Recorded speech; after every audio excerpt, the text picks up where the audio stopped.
a cold December evening in 1976, the campus of Ludwig Maximilian University in Munich was quiet, wrapped in that peculiar winter stillness that feels both peaceful and uneasy.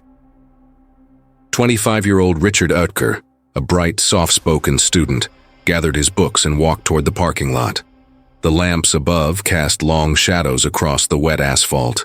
He jingled his keys in one hand, ready to drive home to his wife, Mary, unaware that his next few hours would plunge him into one of the most terrifying kidnapping cases in German history. As Richard reached his car, a figure stepped out of the darkness. Tall, masked, and silent, the man wore camouflage and pointed a silenced pistol directly at Richard's back. "Don't move," he said, his voice calm but menacing. Before Richard could react, the stranger forced him toward a nearby van. The young student tried to reason, to understand, but there was no room for negotiation. The door slammed shut behind him, and the van rumbled to life, disappearing into the night. Inside, Richard found himself shoved into a wooden crate so small that he had to curl up into a fetal position. Every breath felt like a fight against the walls closing in. The air was stale, the lid tightened, and the engine roared. He was trapped, and he knew this wasn't random. The Oetker family name was famous across Europe. His grandfather, Dr. August Oetker, had invented baking powder in 1891, turning the family business into an empire. After World War II, the company grew beyond food, into shipping, banking, and even aviation. The Oetkers were one of the wealthiest families in Germany, and now that legacy had painted a target on Richard's back. Hours passed. The world outside was silent. Then, a sharp bark. A dog. Richard's heart raced. The sound was his first clue that he was still in a populated area. Every sound mattered. Every detail could mean survival. Suddenly, a crackling voice came through a small intercom built into the crate. "We just want the ransom. If you cooperate, nothing will happen to you." The kidnapper's voice was distorted, almost robotic. Richard was instructed to put on a sack and a pair of handcuffs that had been left inside. When the lid creaked open, a man wearing a bizarre, beaded curtain mask stood over him. He said nothing. Richard's ankles were shackled and the lid closed again. Then came the warning. The intercom buzzed once more. "The handcuffs are connected to a device that detects sound. If you scream or make noise, the voltage will trigger. You'll die instantly." Richard's nightmare had only begun. At 10:35 that night, a phone rang inside the Oetker home. Mary, half asleep, answered, only to hear a distorted voice. "We've kidnapped your husband." Her blood froze. The caller warned her not to contact police, promising that Richard would remain safe if she followed instructions. Minutes later, the phone rang again. This time, she heard Richard's trembling voice on a tape recording confirming the abduction. The demand was clear: 21 million Deutsche Marks, nearly 10 million at the time. The deadline was December 17th. But while Mary tried to stay calm, police were already monitoring every call in secret. The ransom note was found in an electrical box in downtown Munich, exactly as the kidnapper had described.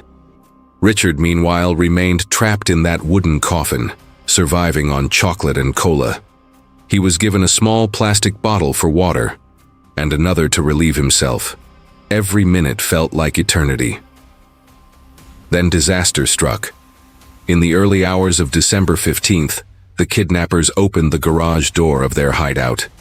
The sudden noise triggered the sound-sensitive device attached to Richard's handcuffs. A 220-volt shock tore through his body. His muscles seized, his bones shattered. He screamed silently. His femurs snapped, his spine cracked. Pain exploded through him. He thought he was dying. Panicked, the kidnapper rushed to open the box. Seeing Richard's condition, he knew he had to act fast. He moved the ransom deadline up and called Mary again. The police, now deep into their investigation, were racing against time. By the morning of December 16th, the Oetker family had decided to comply. Richard's brother, August, arrived at the Sheraton Hotel in Munich carrying 2 heavy suitcases, each filled with millions in cash. The tension was unbearable. Following instructions, August transferred the money from one location to another, leaving it in a metal box inside a train station locker. Then he drove to a secluded site behind an iron gate and left the box there. Everything went according to plan. Hours later, deep in the Munich forest, Richard was placed in a car and told to count to 100 before removing his hood. His body was broken, his voice weak. He whispered each number, one by one. When he finally reached 100, he realized he was alone and free. A rescue team found him moments later, barely conscious but alive. The Oetker family's nightmare, however, was far from over. For months, the police had no solid leads. They released the kidnapper's recorded voice to the public and offered a massive reward for any information. Then, after 11 long months, a woman came forward. She claimed she recognized the voice. It belonged to her ex-husband, a man named Dieter Zloff. Investigators soon discovered that Zloff was no stranger to them. He had already been under quiet surveillance, and when police searched his car, they found an unusual electrical device, eerily similar to the one used to shock Richard. The evidence mounted, and in June 1980, 4 years after the kidnapping, Dieter Zloff was sentenced to 15 years in prison. But the story didn't end there. Zloff never confessed. Not once. And under German law, that meant the investigation couldn't officially close. Years later, after his release, Zloff returned to the forest, the same one where Richard had been found. There, he dug up several plastic bags. Inside was the ransom money, now soaked, moldy, and partially destroyed. He dried what he could, burned about 7 million marks in a fireplace, and hid the rest in waterproof containers. But greed, as always, has a way of undoing criminals. One of his old prison acquaintances, the very man Zloff trusted to help him, betrayed him. He told police exactly where the money was hidden. When authorities arrived, both Zloff and the containers had vanished. Through a joint investigation between German and British authorities, they finally caught up with him in England, living comfortably, spending what remained of the ransom. The arrest was swift and quiet, and when police uncovered the full truth, even they were stunned. There had been no criminal gang, no mysterious masked accomplices. The entire operation, from the recordings to the elaborate electronics, had been masterminded and executed by one man. Dieter Zloff. Every voice Richard had heard during his captivity was a pre-recorded illusion. Every movement, every step, orchestrated by a single man driven by greed and meticulous planning. Zloff was brought to justice once again, and most of the ransom money was finally recovered. But for Richard, the scars never faded. His body healed, but his mind never fully escaped that wooden box. The pain, the fear, the paralysis, they lingered for decades. Today, Richard Oetker is in his 70s. He walks with a cane, a reminder of that night.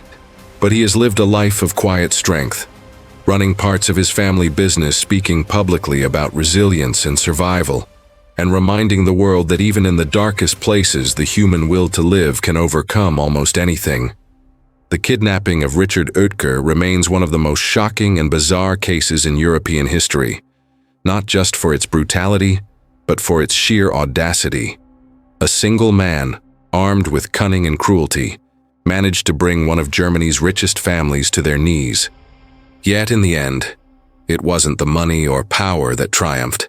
It was Richard's endurance, his refusal to give up even when every bone in his body screamed otherwise. And perhaps that is the haunting truth of this story, that even in a world built on wealth and invention, nothing is more valuable or more fragile than the human spirit.